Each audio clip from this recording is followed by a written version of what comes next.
Prime Minister of Australia. So currently Scott Morrison would choose to live there if he wants, or if, like Malcolm Turnbull, he has a fancy house somewhere else, I guess he'll go live there instead. But otherwise, that's still there. And you've also got Admiralty House, which is the larger mansion here on the point. And this one's designated to the Governor-General of Australia. So Sir Peter Cosgrove will be staying here. And so they've actually had some royalty staying at Admiralty House over the years too. I believe last year when Prince Harry and Meghan were here for the royal tour, they were staying at Admiralty House while they were touring Sydney. And also a couple of years before that, Prince Harry was here during the Vivid Lights Festival to announce that the annual Invictus Games would be hosted here in Sydney in 2018, which was last year. That was a spectacular event here. A lot of stuff going on, which is great. Now the word Kirribilli is derived from an Aboriginal term Kiarabilli, which means good spot for fishing, but as I've been told over the years, it's not really been such a good spot for fishing anymore because of all the marine traffic that comes through and scares all the fish away, so that's a bit unfortunate. So people choose to do fishing from these little wharves a bit further along instead.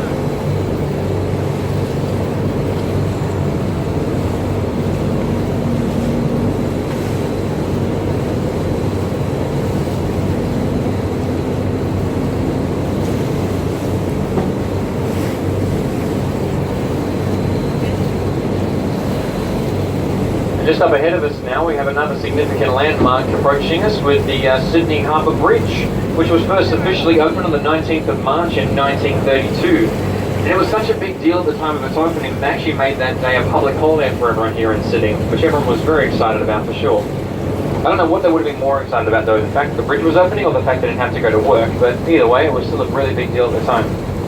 So on the bridge itself, there are 8 lanes of traffic, 2 railway lines, a pedestrian path, and a bike path. So there's a whole heap of traffic that goes over that bridge every single day. About 180,000 cars on average pass over the bridge every day. And it makes it one of Australia's busiest traffic crossings. And it's actually the world's largest single-spanning arch bridge as well. So that's something. Go Sydney.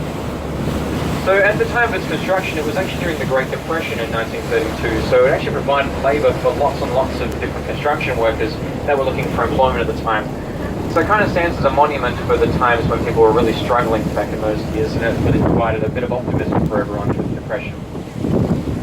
So you've got a couple of options when you're crossing the bridge. You can drive a car, you can take the train, you can ride a bike, you can walk, or you can do something a little bit different and walk over the arch of the bridge.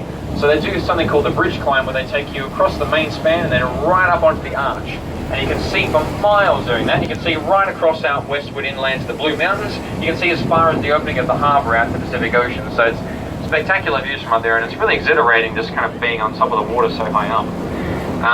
So if you're scared of heights though, it's even not so bad, because I'm scared of heights and I did it as well, and it was alright. Because when you're walking up there, you're really fair away from the edge of the bridge, so you can't really see